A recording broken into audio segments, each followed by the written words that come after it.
নমস্কার বন্ধুরা, মিতার রোজকার রান্নায় আপনাদের স্বাগত।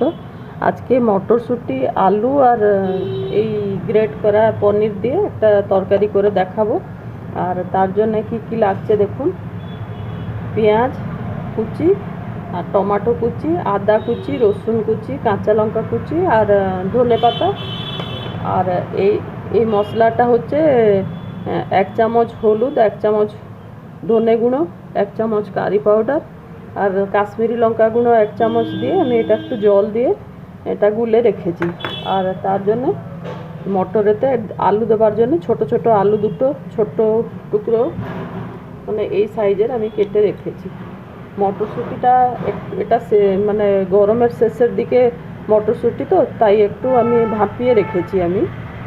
আর এবারে তরকারিটা কী করে করছি আসুন দেখাচ্ছি। 3 চামচ মতন আমি সেই রিফাইন তেল দিলাম আর একটু জিরে ফোড়নে দিয়ে দিলাম।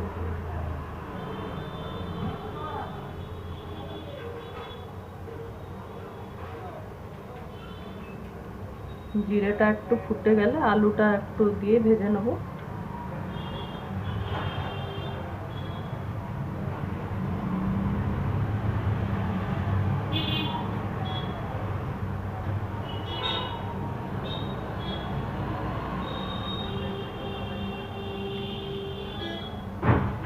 এবারে আলুটা দিলাম।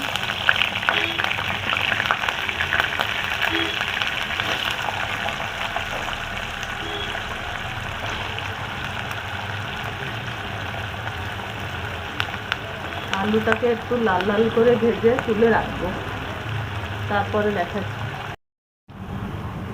আলুটা তো ভাজছি, আলুটাকে আর বের করছি না, একে একটু সাইড করে দিয়ে আমি অন্য জিনিসগুলোকে দিয়ে দিচ্ছি। এতে রসুন কুচিটা মাঝে মাঝে দিলাম, আদা কুচি দিলাম, কাঁচা লঙ্কা, এই মাঝে থেকে থেকে এটাকে আমি ভেজে নিচ্ছি। এর সাথে পেঁয়াজও দিয়ে দিচ্ছি।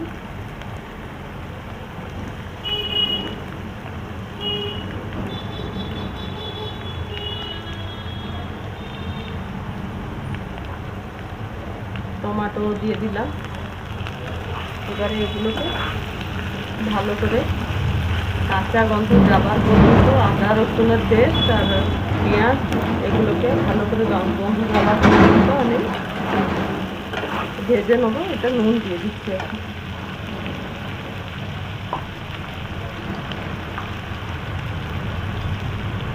এক চামচ মতন, 1 চামচ থেকে একটু বেশি নুন দিয়ে দিলাম। আর যদি আপনাদের দরকার হয় টেস্ট করে তারপরে নুনটা দেবো। এই টমেটোটা পুরো গলে যাবার পর্যন্ত ঢাকা দিয়ে আমি একটু কষে নিই। এবারে যে মশলাটা গুলে রেখেছিলাম, ধনে আর কারি পাউডার, হলুদ আর কাশ্মীরি লঙ্কা গুঁড়ো এগুলো সব দিয়ে দিলাম। আপনারা যদি ঝাল আর বেশি খাবেন দেবেন। আমি কাঁচা লঙ্কা কুচি 2-3টে দিয়েছি, তাই দিলাম না।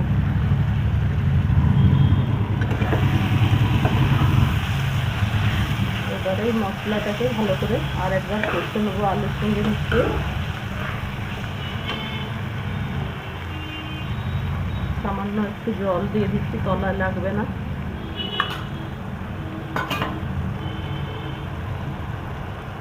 এই সময় আমি ধনে পাতা কুচিটাকেও দিয়ে দিচ্ছি। এবারে আবার ভালো করে কষতে তারপরে দেখাবো। মশলাগুলো ভালো করে কষা হয়ে গেছে, এবারে এই মটরশুঁটিটা দিয়ে দিচ্ছি।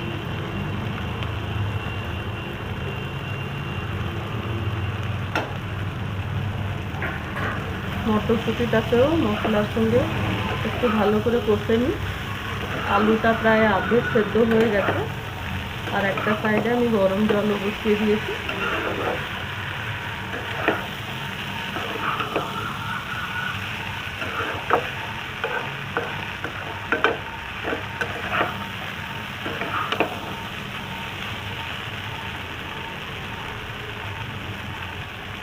এবারে এই যে গ্রেট করা পনিরটাকেও দিয়ে দিলাম। এটা দিয়ে আমি একটু ঢাকা দিয়ে এর সঙ্গে এটাকেও একটু ভালো করে কষে নেবো, তারপরে দেখাচ্ছি। এবারে 2 কাপ মতন গরম জল এর ওপরে দিয়ে দিচ্ছি। আপনারা গরম জলই ব্যবহার করবেন, গরম জলটা দিলে তরকারিটা টেস্ট একটু ভালো হয়। আর আলু মটরশুঁটি যেগুলো আছে অল্প অল্প যেটা সেদ্ধ হতে বাকি আছে ওগুলোও ভালোভাবে সেদ্ধ হয়ে যাবে।